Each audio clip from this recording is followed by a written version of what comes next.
Hi friends, welcome to Sujatha agro forms.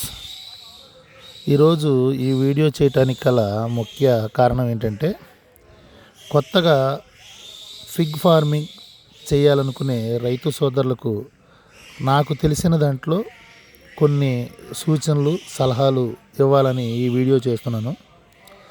కొత్తగా form పెట్టాలని ఎవరైతే రైతు సోదరులు ముందుకు వస్తారో వాళ్ళు ముఖ్యంగా ల్యాండ్ సెలక్షన్ అనేది చాలా అవసరం.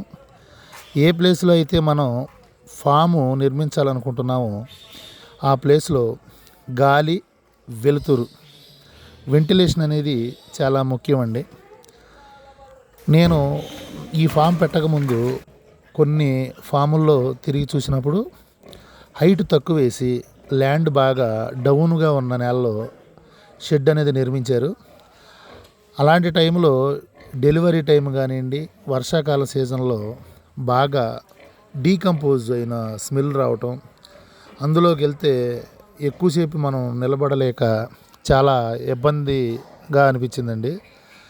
నేను ఏంటి దీని పరిస్థితి అని ఎంక్వైరీ చేసినప్పుడు షెడ్ అనేది వీలైన కొద్దీ హైట్లో నిర్మించండి. రెండోది గాలి, వెలుతురు అనేది షెడ్లో చాలా ఇంపార్టెంటు. అప్పుడే మనం పెట్టే ఫీడ్ కానివ్వండి, ఫీడ్ వేసుకునే గోడాలు కానివ్వండి చాలా పీస్ఫుల్గా ఉంటాయండి.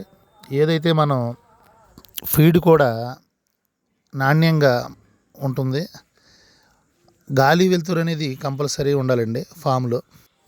ముఖ్యంగా ఈ పిగ్ ఫార్మింగ్ చేయదలుచుకున్న వాళ్ళు కంపల్సరిగా ఫామ్లో కుదిరినంత టైం స్పెండ్ చేస్తూ మనం కష్టపడందే ఈ ఫిగ్ ఫామ్ అనేది పాలేర్ల మీద వదిలేస్తే అది అంత లాభసాటిగా ఉండదు. అలాగే ఫిగ్ ఫార్మింగ్లో బ్రీడింగ్ అనేది చాలా ఇంపార్టెంట్ అండి.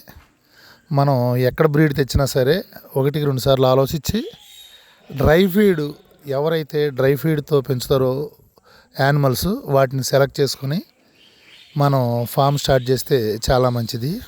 యానిమల్స్ డెలివరీ టైంలో మనం ఫామ్లోనే ఉండి డెలివరీ టైంలో ఎక్కువగా పిల్లలకి పాలు తాగించడం, తల్లికి స్పృహ వచ్చేదాకా మనం ఫామ్లోనే ఉండి చక్కగా పాలు తాగిస్తే మార్టాలిటీ రేట్ అనేది పిల్లలు చనిపోవడం అనేది చాలా తక్కువగా ఉంటుంది.